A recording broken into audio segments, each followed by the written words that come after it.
دوستو یہ جو سسلی جزیرہ ہے میڈیٹرینین سی میں، آج سے تقریباً 2500 سال پہلے یہاں ایک بادشاہ حکومت کرتا تھا، اور ہر بادشاہ کی طرح اس کو یہ ڈر ہوتا تھا کہ کہیں اس کے مد مقابل جو ہیں دوسرے لوگ جو کمپٹیشن میں ہیں اس کے وہ کسی بھی وقت اس کی بادشاہت چھین سکتے ہیں۔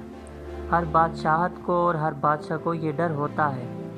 دوسرا ڈر بادشاہ کو یہ تھا کہ جو کہ ہر بادشاہ کو ہوتا ہے کہ اس کی عوام اتنی سوکھی رہے، اتنی سہولت میں رہے کہ وہ اس کے خلاف بغاوت نہ کریں، اور اس کے جو پوٹینشنل کینڈیڈیٹ ہیں اس کی جگہ بادشاہ کے ہیں جو کہ ہر جگہ ہوتے ہیں، وہ عوام کو اپنے مقاصد کے لیے استعمال نہ کر سکیں۔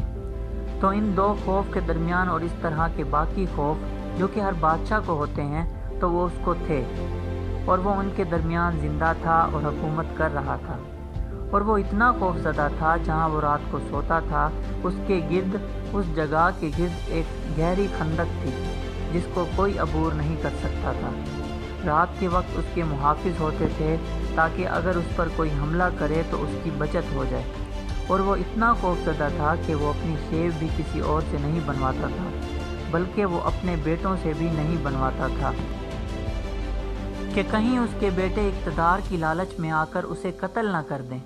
بلکہ دلچسپ بات تو یہ ہے کہ وہ اپنی شیو اپنی بیٹی سے بنواتا تھا، کیونکہ بیٹی ظاہر ہے بادشاہ نہیں بن سکتی اور بیٹیوں کو باپ سے زیادہ محبت ہوتی ہے، تو وہ اپنی بیٹی سے شیو بنواتا تھا تاکہ اس کو کوئی قتل نہ کر سکے، اتنا خوف زدہ تھا۔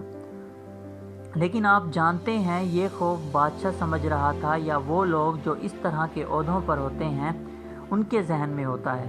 لیکن اس کے درباری باقی درباریوں کی طرح خوش آمدی تھے، اور ان میں سے ایک درباری تھا جو بادشاہ کی بہت خوشامد کرتا تھا، اور اس نے کہنا شروع کیا کہ بادشاہ سلامت، آپ کے تو بڑے ٹھاٹھ ہیں، آپ جیسا بادشاہ تو پورے یورپ میں اور میڈیٹرینین سی میں نہیں ہے، آپ سے زیادہ خوش قسمت، خوش لباس، خوش شکل اور لکی انسان تو اس دنیا میں پیدا ہی نہیں ہوا۔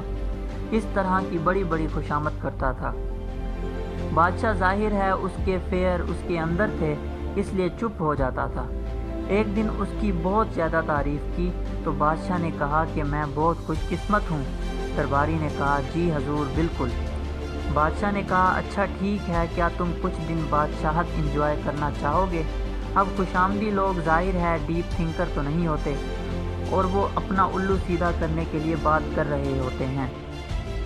جیسے ہی اس نے سنا کہ بادشاہ اس کو کچھ دن کے لیے بادشاہ بنانے پر راضی ہے تو اس کے دل میں خواہش آئی کہ ابھی ابھی یہ سب ہو جائے، لیکن اس نے کہا میری اتنی اوقات تو نہیں، اگر آپ کہیں تو بندہ ناچیز انکار کی جرت نہیں کر سکتا۔ بادشاہ نے اسے کہا ٹھیک ہے، کل صبح ناشتے کے وقت سے تم بادشاہ ہو۔ صبح ناشتے کا وقت آیا، جو کچھ اس نے کہا کھانے کے لیے سب کچھ آ گیا۔ تو دوستو یہ درباری تاریخ میں ڈیموکلس کے نام سے مشہور ہے، یہ لیجنڈز ہے یا کچھ بھی، لیکن اسی نام سے مشہور ہے۔ اگلے دن جب ٹیبل پر ناشتہ لگا تو یہ ڈیموکلس ایک عارضی بادشاہ تھا، اور اس درباری نے بہت کچھ آرڈر کر دیا۔ اس کے ذہن میں جو کچھ آیا کھانے کے لیے سب کچھ آرڈر کیا۔ اس نے اپنے دوست، رشتہ دار سب کو بلا لیا ناشتے پہ کہ میں تو آج بادشاہ ہوں۔ تو جو اصل بادشاہ تھا وہ دور بیٹھ گیا اور یہ سب دیکھنے لگا۔ اب اس کے سامنے ہر قسم کے کھانے اور سب کچھ سجا پڑا ہے، جو اس کے دل میں آیا وہ اس کے سامنے تھا۔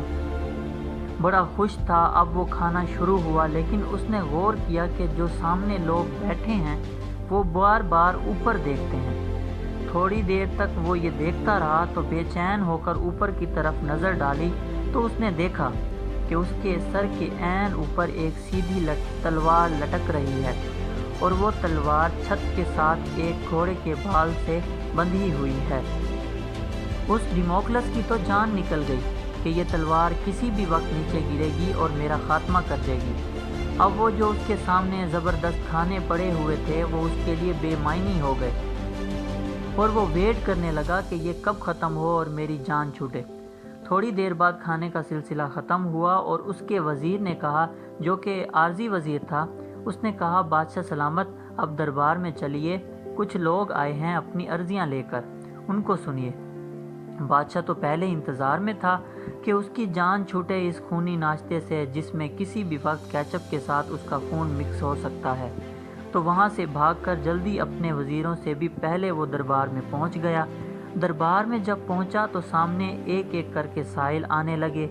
چند لمحوں بعد اسے خیال آیا کہ میں ذرا یہاں تو نظر ڈال کر دیکھوں کہ یہاں تو چھت صاف ہے نا۔ اس نے نظر دوڑائی تو اوپر پھر ایک تلوار تھی، اس کے سر کے عین اوپر تھی۔ اس کی تو جان نکل گئی۔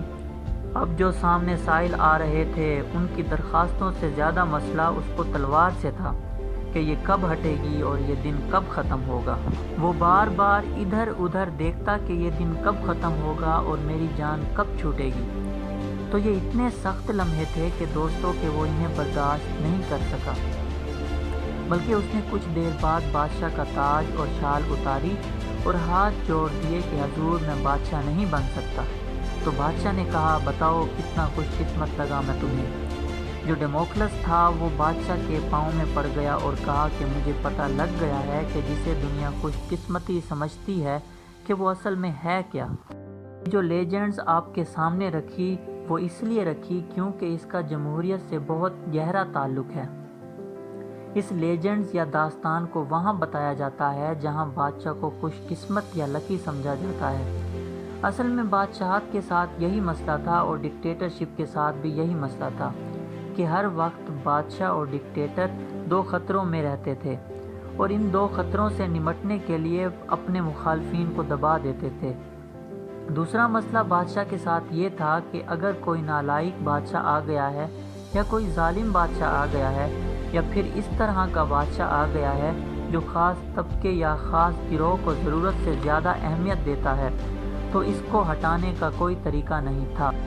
بادشاہ کو ہٹانے کے لیے اس ڈائنیسٹی کو ختم کرنا پڑتا تھا، بادشاہ کو قتل کرنا پڑتا تھا، بغاوت ختم کرنا پڑتی تھی، یا اپنی ریاست کو الگ ملک ڈکلیئر کر کے بادشاہ کے ساتھ جنگ کرنا پڑتی تھی جس میں ہزاروں بے گناہ مارے جاتے تھے۔ تو یہ سب مسئلے تھے۔ تو دوستو، جس وقت کی یہ لیجنڈز میں نے آپ کے ساتھ شیئر کی ہے اسی دور میں ایتھنز میں بھی اس قسم کا مسئلہ تھا۔ ایتھنز ایک سٹی اسٹیٹ تھی اور اسی دور میں یونان بڑا علاقہ اور اس میں بہت سی سٹی اسٹیٹ تھیں جس میں آپ نے ایتھنز کا نام بہت سنا ہوگا۔ تو ایتھنز کے لوگ وہ پہلے لوگ تھے جنہوں نے یہ طریقہ متعارف کروایا کہ شہر کے تمام لوگ جمع ہو جاتے تھے اور اہم فیصلے کرتے تھے، اپنے شہر کا حکمران سلیکٹ کرتے تھے اور شہر کی اہم 500 پوسٹوں کی ووٹنگ کرتے تھے۔ ہوتا یہ تھا کہ سارا شہر اکٹھا ہو جاتا تھا۔ یاد رہے کہ ابتدائی ڈیموکریسی میں خواتین اور غلام شامل نہیں تھے۔ شہر اکٹھا ہو جاتا تھا اور جو فیصلہ کرنا ہوتا تھا جو اس کے حق میں ہوتے تھے، مثلا اگر کہیں جنگ کرنی ہے یا کوئی مینار یا کچھ اور یا کہیں اور اصلاحات لانی ہے، تو جو ان کے حق میں ہوتے تھے وہ ایک سفید رنگ کا پتھر ایک جگہ پر ڈال دیتے تھے، اور جو اس کے مخالف ہوتے تھے وہ ایک سیاہ رنگ کا پتھر ڈال دیتے تھے۔ اینڈ میں کاؤنٹ کیا جاتا تھا کہ جو تعداد زیادہ ہوتی تھی اس فیصلے کو قبول کر لیا جاتا تھا۔ سارا ایتھنز اس کو قبول کر لیتا تھا۔ یہ 1 سال یا کچھ عرصے تک یہ نظام چلتا تھا اور پھر سے ووٹنگ ہوتی تھی۔ تو یہ سلسلہ انہوں نے پہلی بار سٹارٹ کیا۔ پھر ایتھنز آپ کو پتہ ہے انہی وجوہات کی بنا پر فلسفے میں، لٹریچر میں اور مختلف حوالوں سے آج تک ڈیموکریسی کے حوالے سے تو خاص طور پر جانا جاتا ہے۔ یونان کی بہت بڑی طاقت بن گیا تھا ایتھنز۔